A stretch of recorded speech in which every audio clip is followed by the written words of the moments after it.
Em nome do Pai que me criou, do Filho que me resgatou e do Espírito Santo que me santificou, divina vontade, reina na minha vontade. Minha mãe, eu te amo, tu me amas, dá-me um gole da vontade divina minha alma e dai-me a tua bênção, Mãe, para que todas as minhas ações sejam feitas diante de vossos olhos maternais. Amém.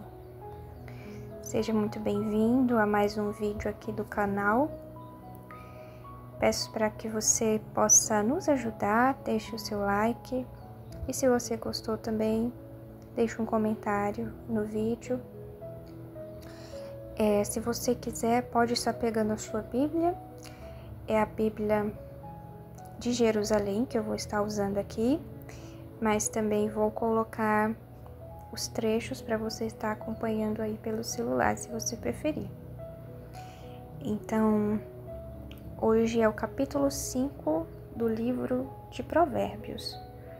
Aqui eu vou fazer a meditação com base naquilo que eu estou compreendendo da palavra e com base também no que nós aprendemos aqui no canal sobre o livro do céu da serva de Deus, Luísa Picarreta. São revelações privadas, mas autorizadas pela igreja, então nós podemos estudar livremente, em que Jesus revela a Luísa Picarreta o dom da divina vontade e como viver esse dom da divina vontade, que foi um dom que ele deu a Adão, e Adão perdeu depois que pecou. E aí a Nossa Senhora recebeu esse dom e passou todos esses anos, né? Todos esses anos se passaram para que Jesus pudesse liberar esse dom da divina vontade para outro ser humano, que foi a Luísa Picarreta. E desde a Luísa Picarreta, então, o dom da divina vontade está disponível para todos os seres humanos. Mas para isso é preciso conhecer, é preciso adentrar esse mistério e viver, saber viver na divina vontade. Então,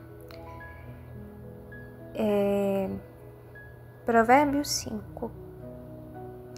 A desconfiança frente à estrangeira e os verdadeiros amores do sábio. Meu filho, presta atenção à minha sabedoria, dá ouvidos ao meu entendimento.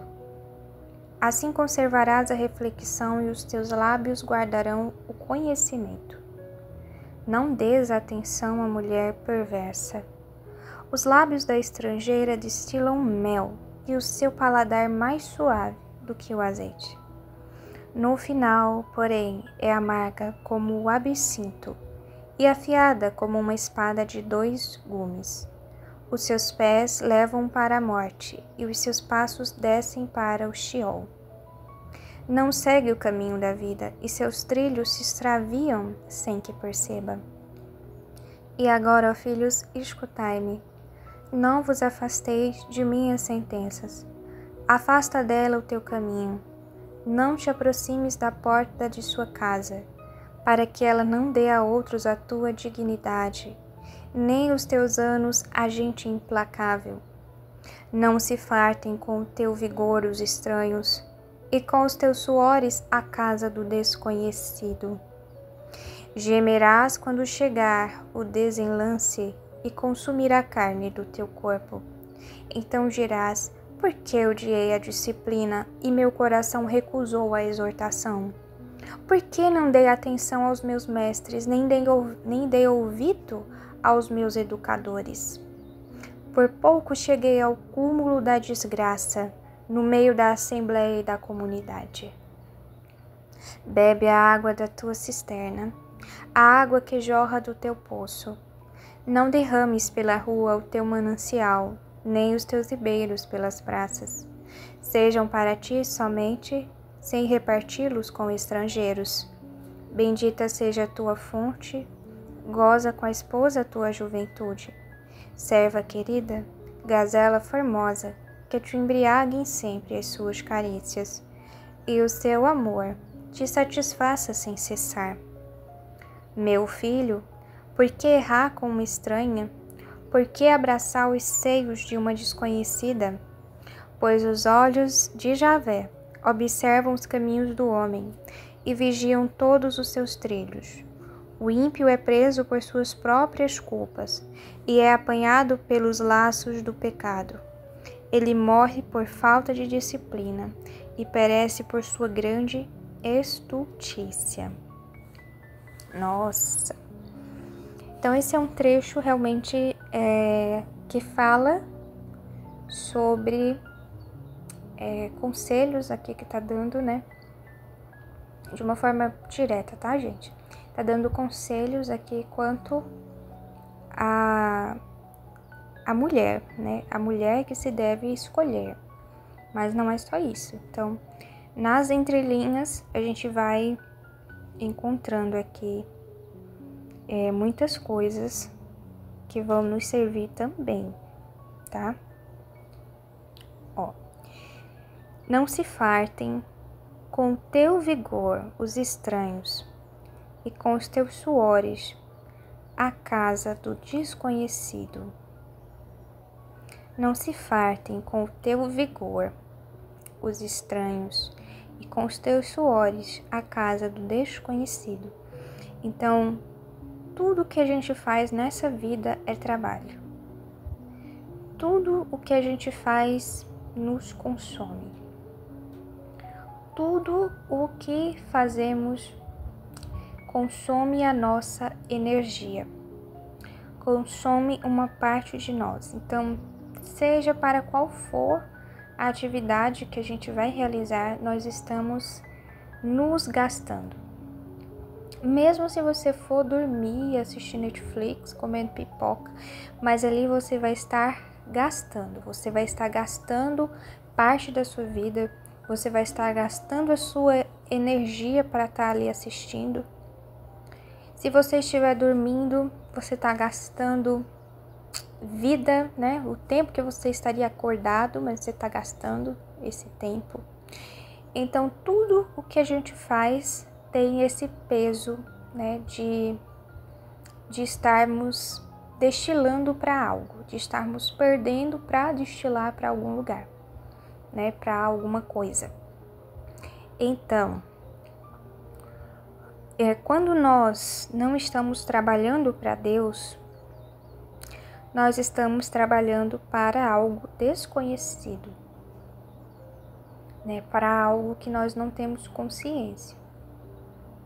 Então, se você não tem consciência do para quê, do porquê de você estar vivendo, de você acordar todos os dias, se você não tem muito firme na sua mente essa consciência de para que você veio, de por que você abriu os olhos mais um dia, então você está destilando a sua energia, as suas capacidades, aquilo que você está destilando para uma coisa desconhecida, que nem você sabe o que é.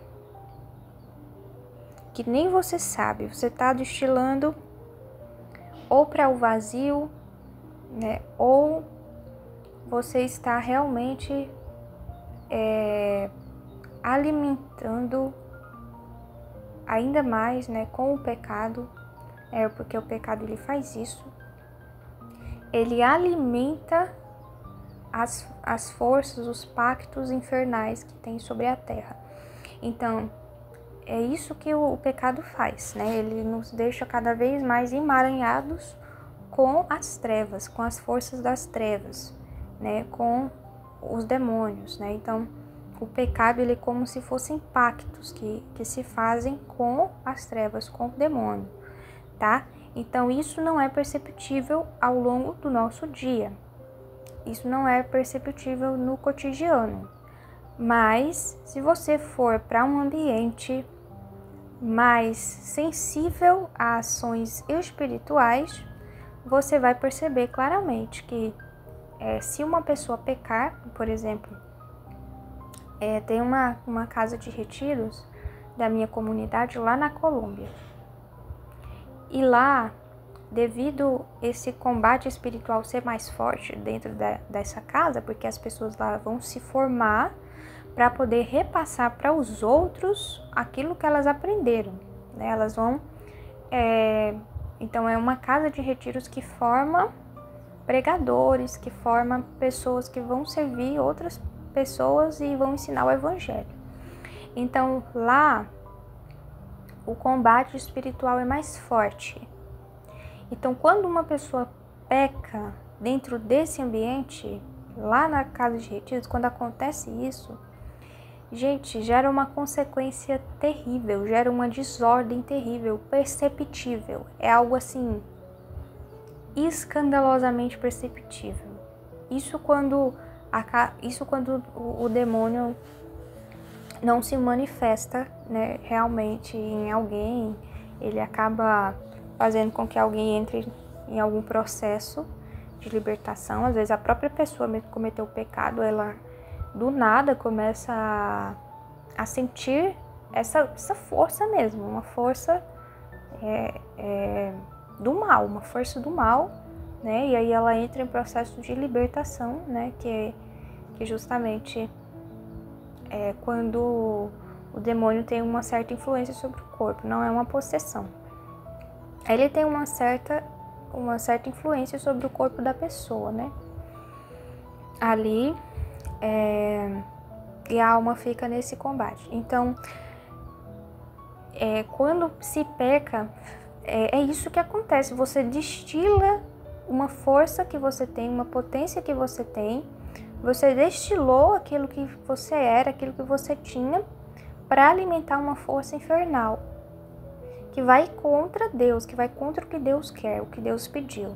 Então a gente tá aqui bem no básico, né? Livro de Provérbios, para entender esse básico do que Deus quer, do que Deus pede no básico ali, do que Deus quer, do que Deus pede de cada ser humano, certo? Então a gente precisa entender isso também, certo? Se você for ler as cartas de São Paulo, você já vai ver que São Paulo, ele já vai um pouco mais profundo. Ele trata de coisas mais profundas. Ele tem um aguçamento espiritual maior. Ele já fala de coisas mais elevadas, né? Mas nós precisamos fazer o básico, estar na disciplina. Então, o que fala aqui embaixo? Então a pessoa que ela faz isso, que ela, né, fica alimentando o desconhecido, né, ela fica gastando a força dela com coisas que lhe são estranhas. E por que as coisas lhe são estranhas? Por que isso, né? Por que esse termo? Por que é uma coisa estranha? Porque simplesmente nós não fomos feitos para essas coisas, nós fomos feitos para Deus. Então, por isso que a nossa alma, ela repousa quando ela está em Deus, quando ela está ordenada no devido lugar que era para ela estar. Então é isso, na divina vontade a gente sente essa profunda paz, porque estamos onde deveríamos estar, no lugar que Deus guardou para nós, no lugar que Deus tanto quis que estivéssemos, porque estamos fixando o olhar nele, doando, gastando a nossa vida e as nossas forças para ele. Então foi para isso que nós fomos criados. Então você tem que imaginar, né, tipo, uma coisa que foi projetada, vamos lá, um exemplo, né? Imagina um cinto de segurança. Então, o cinto de segurança, ele tem uma finalidade. Ele foi criado para uma coisa, para esta finalidade, para cumprir esta finalidade. Agora, se você pega o cinto de segurança e você usa o cinto de segurança para amarrar o seu cachorro, Então, essa função de amarrar o cachorro é algo estranho ao cinto de segurança, porque ele foi criado para ser colocado, ser acoplado em um carro e dali, né, ele poder servir como uma amarração para um ser humano. E ele tem um encaixe, inclusive, para ser colocado e poder segurar o ser humano no possível impacto que possa haver ali no carro. Então ele foi criado para isso, não foi criado para amarrar um cachorro. Então é algo estranho ao cinto essa função de amarrar um cachorro. Então, da mesma forma para nós, é estranho para nós qualquer coisa que não seja Deus. Então, se nós nos empenhamos, colocamos as nossas forças em outros objetos, em outras coisas, em outras pessoas que não são Deus, é estranho para nós. Por isso que o ser humano, ele não encontra uma paz plena e profunda, porque ele sempre está colocando a sua energia fora de Deus. Ele sempre está se doando para coisas que não são o seu Criador, que não são o Deus para o qual ele foi criado. Então, é isso, né? Nós fomos criados para Deus, então a gente tem que entender isso, né? E aí, quando a gente estiver realmente vivendo a finalidade para a qual nós fomos criados, né? Aí vai ser esse encaixe perfeito, né? Como um cinto de segurança. Então vai encaixar perfeitamente, né? Aquela partezinha do cinto que encaixa ali, né? Na outra parte e dá certo, porque nós fomos feitos para isso, para a gente encaixar com Deus, né? Tipo assim, nós fomos feitos para isso, para estarmos para Deus, para sermos para Deus. Certo? Então, qualquer coisa é considerado uma coisa estranha, tá? E nos é desconhecido também, tá? Então, dirás, por que odiei a disciplina e meu coração recusou a exortação? Tá vendo? Então, aqui já tá falando de disciplina, que foi o que eu falei, tá? A gente anda na disciplina, a gente tem que buscar essa disciplina, saber qual é essa disciplina. E aí a gente precisa ler a Sagrada Escritura.